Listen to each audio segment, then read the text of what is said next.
Começa agora Revidecast, o podcast da Revide.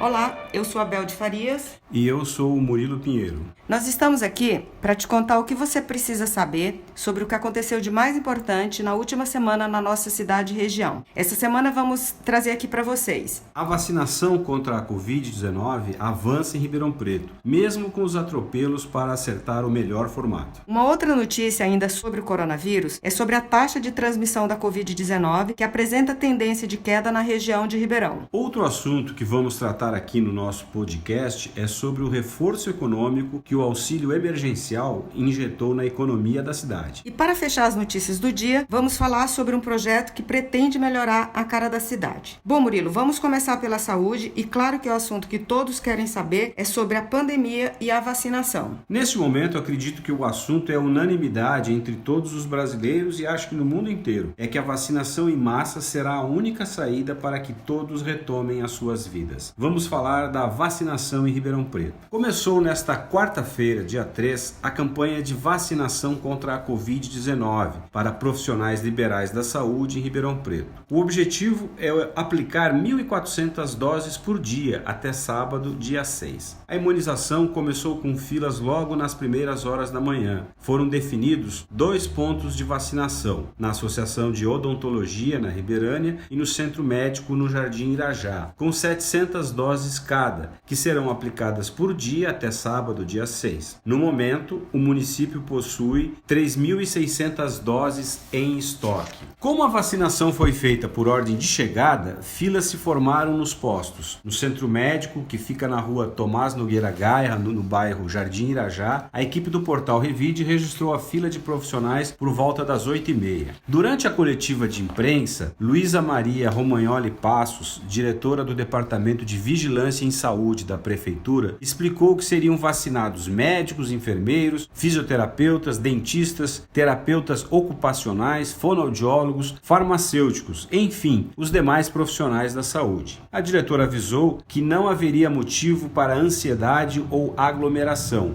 pediu bom senso e a compreensão de todos. Explicou ainda que era preciso entender que esse é o primeiro momento da vacinação e que logo a cidade terá mais doses. Que a vacinação também não se extinguirá no sábado. Esse é um primeiro momento em que a Secretaria dará continuidade à vacinação. Pediu ainda a colaboração da população para que não tivesse uma aglomeração na porta desses estabelecimentos. É importante lembrar que no primeiro lote, Ribeirão recebeu 12.300 doses da Sinovac e 9.600 doses da AstraZeneca. A primeira fase da vacinação foram os profissionais da saúde do HC, depois dos hospitais públicos e privados. Após essa primeira leva de vacinados, restam ainda cerca de 12.000 doses para completar a aplicação no grupo dos profissionais de saúde. Um novo lote já está garantido e deve chegar nos próximos dias. Até amanhã desta quinta-feira, dia 4, perto de 15.000 pessoas já haviam sido vacinadas na cidade. Ainda no primeiro dia, aconteceu uma fatalidade, a morte de um médico na fila que se fez no centro médico. A vítima foi um médico de 52 anos, um gastroenterologista que já tinha sido vacinado na semana passada no município de Serrana e apenas acompanhava a esposa que seria vacinada em Ribeirão Preto. Segundo as primeiras informações, o homem teria tido uma convulsão e foi atendido pelo Serviço de Atendimento Móvel de Urgência, o SAMU, mas teve uma parada cardiorrespiratória e não resistiu. Em nota, a Secretaria Municipal da Saúde informou que o médico foi prontamente atendido pela equipe do SAMU, mas infelizmente não resistiu e faleceu no local. A pasta lamentou o fato ocorrido. Sobre a morte do médico, a Secretaria da Saúde comentou ainda que o médico teria sido vacinado no local em que ele trabalha e isso será investigado pelo município que fez a aplicação da vacina, em Serrana. Sempre quando tem uma aplicação de vacina próxima ocorre alguma evolução, é feita uma investigação. Sobre as filas e a aglomeração no primeiro dia.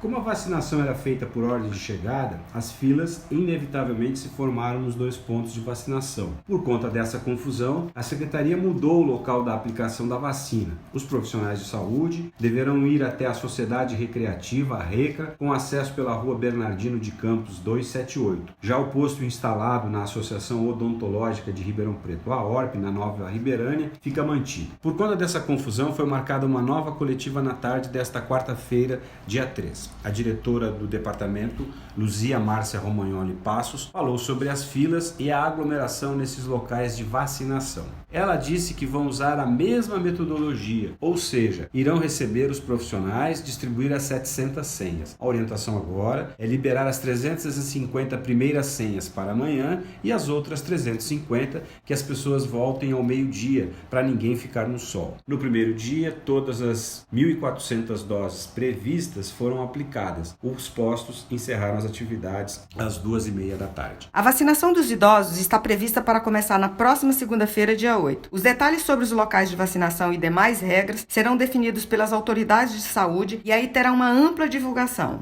Até o momento, o que se sabe é que em um primeiro momento a campanha irá priorizar os idosos acima dos 90 anos. Murilo, o que você pensa sobre isso?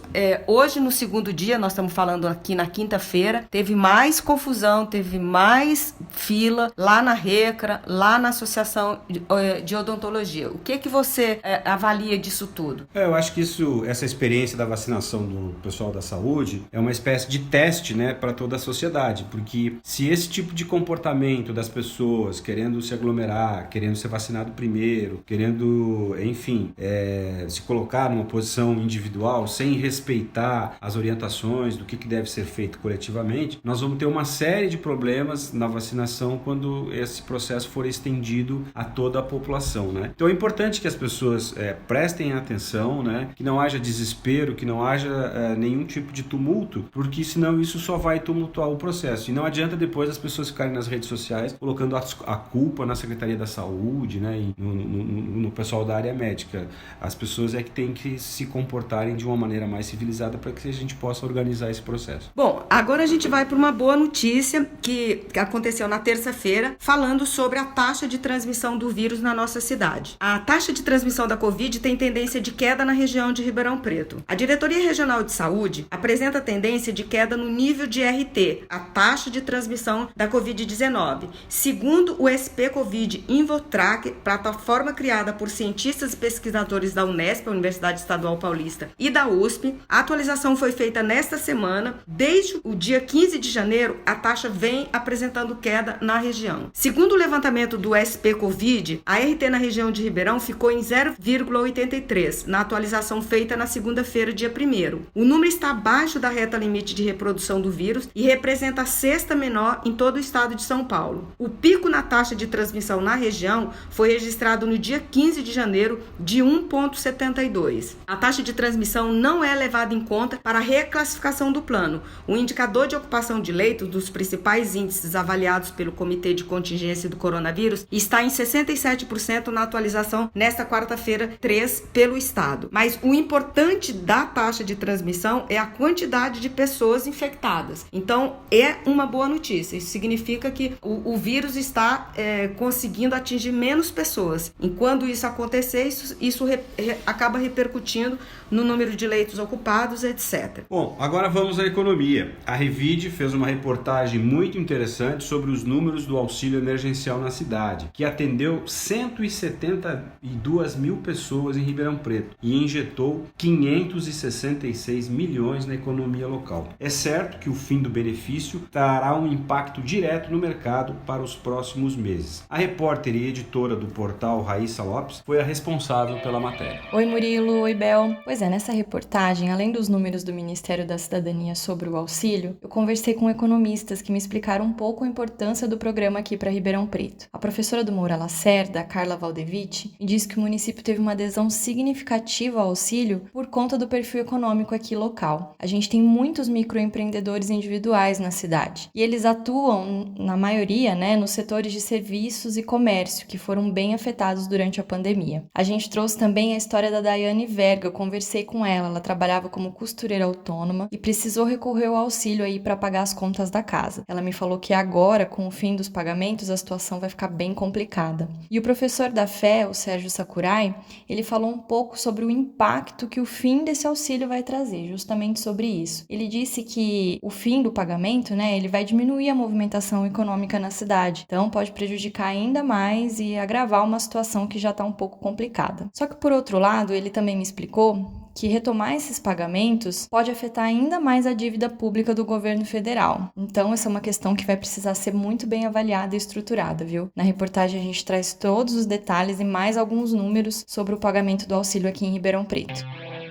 Uma outra matéria interessante da Revide foi sobre o meio ambiente, né, Murilo? Em parceria com o poder público e a iniciativa privada, a população se mobiliza para ampliar e cuidar das áreas verdes de Ribeirão Preto. O projeto Arborecer, idealizado pelo empresário da gastronomia Gula Biagi, com o suporte do Instituto 2030 e o aval da Secretaria Municipal do Meio Ambiente, vai fazer o plantio de 30 mudas no canteiro central da Avenida Vladimir Meirelles neste domingo, dia 7 de fevereiro. Esta é mais uma ação que esse grupo tem feito para mudar a cara da cidade e eles fazem esse trabalho há 10 anos. A Paula Zuliani, nossa repórter, fez a matéria e pode nos contar um pouco mais sobre esse projeto. Olá, Bel, Murilo e ouvintes do nosso podcast. É isso mesmo. Para a edição da revista dessa semana, eu conversei com o Gula Biagi sobre as ações do projeto Arborecer, que já plantou 3.000 mudas de diferentes espécies em diferentes regiões da cidade. A meta do grupo é chegar em 42.000 mudas, mas para cumprir esse objetivo, o empresário gastronômico destaca a importância da colaboração da sociedade, da iniciativa privada e do poder público. Para essa matéria, eu também entrevistei o Paulo Liboni, um dos voluntários do projeto, e o secretário do Meio Ambiente,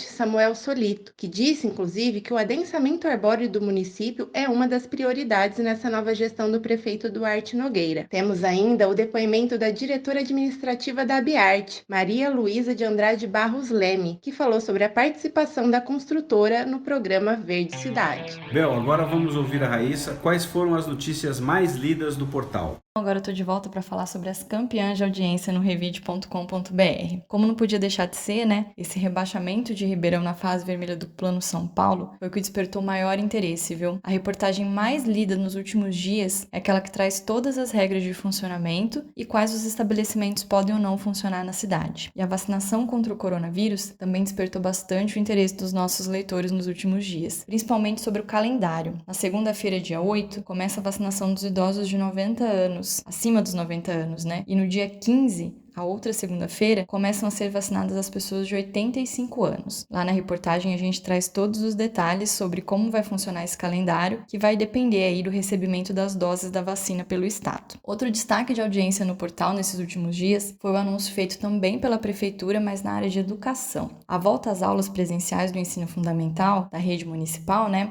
estava prevista para segunda-feira, dia 8, mas ela foi adiada lá para o dia 1º de março. Agora, tanto os estudantes do ensino fundamental municipal, como os alunos da educação infantil, vão voltar aos poucos às aulas presenciais no dia 1º de março. Essa decisão, segundo o que a Prefeitura passou para a gente, foi tomada em conjunto pelo prefeito e as secretarias da Educação e da Saúde, por conta aí da situação epidemiológica e da incidência de casos aqui em Ribeirão Preto. A prioridade, segundo a nota, né, da Prefeitura, é que a segurança de todos deve ser preservada. Lá na reportagem a gente traz todas as informações de como vai ser esse retorno e todas as medidas de segurança que vão ser tomadas nas escolas municipais. É isso, gente. É só acessar lá o revide.com.br e conferir todas as notícias de Ribeirão e da região. Até mais! E a Revide, quais foram as principais notícias, Marina? E Murilo, a Revide dessa semana traz na capa tudo sobre um novo empreendimento tecnológico na região. Trata-se do Polo Empresarial e Industrial Tomazella, também conhecido como THO 4.0, um projeto da Seven Plan Urbanismo. A ideia é reunir num mega espaço empresas do futuro, com 118 lotes de 1.000 a 1.600 metros quadrados. Também temos uma matéria bem interessante sobre o Instagram. Essa rede social, em que parece que a vida é sempre bela, foi eleita por um estudo do Reino Unido como a mais tóxica para a saúde mental dos usuários. Na entrevista, nós conversamos com o empresário Renato Munhoz, que preside a regional Alta Mogiana da Associação Brasileira de Bares e Restaurantes, e ele comentou sobre os impactos das restrições a bares e restaurantes na cidade. E tem muito mais na revista, que já está circulando e que também tem a versão digital disponível no nosso portal, revide.com.br. Paulo Apolinário, que cobre a política na Revide, quais são os assuntos que vão repercutir para a próxima semana?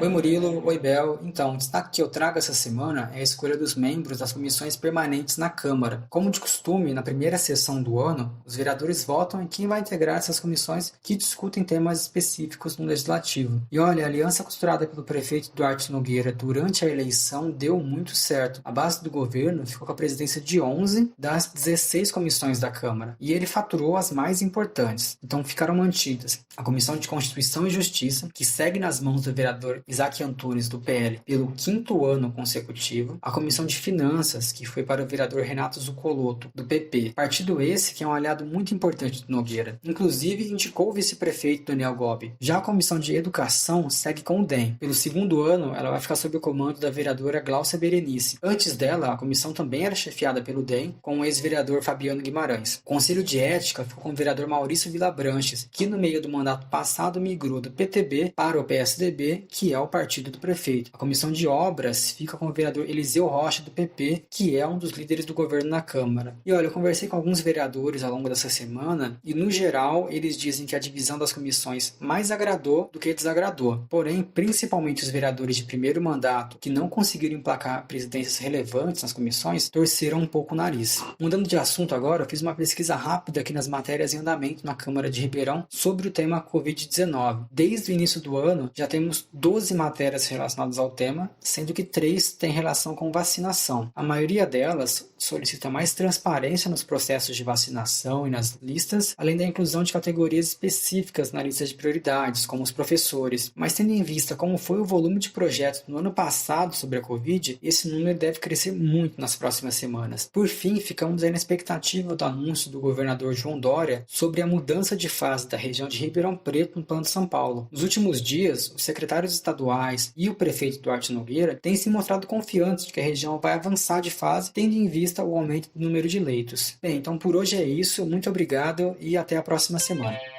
Marina, para fecharmos a semana, qual a dica de filme, série ou livro que você pode sugerir para os nossos leitores e ouvintes? Oi Bel, eu tô de volta aqui para trazer algumas dicas para o final de semana. Para leitura, a sugestão é o livro Pachinko, da autora coreana Min Jin Lee. O livro já foi recomendado pelo ex-presidente dos Estados Unidos, o Barack Obama, e narra a saga de 3 gerações de imigrantes coreanos no Japão, em uma história que começa no início do século XX. A leitura é fluida e prende a atenção do leitor desde o primeiro momento. A gente se envolve com os personagens e a história. Vale muito a pena ler. Já na TV, a dica é a série Lupin, que está disponível na Netflix. A primeira temporada encantou muita gente com a história inspirada no clássico da literatura francesa Arsène Lupin, o ladrão de casaca. No papel principal, Omar Sy dá charme ao protagonista, que aplica seus golpes, mas tem uma grande motivação por trás. A Netflix já anunciou que a segunda temporada estará disponível ainda neste ano. Não dá pra perder. Por hoje é isso, Bel. Bom final de semana pra vocês e até a próxima. Bom, agradeço a todos e quero desejar um bom fim de semana para vocês. Aproveite a companhia da família e dos amigos. Bom final de semana para todos, obrigado por nos acompanhar e até a semana que vem. Você ouviu Revidecast, o podcast da Revide.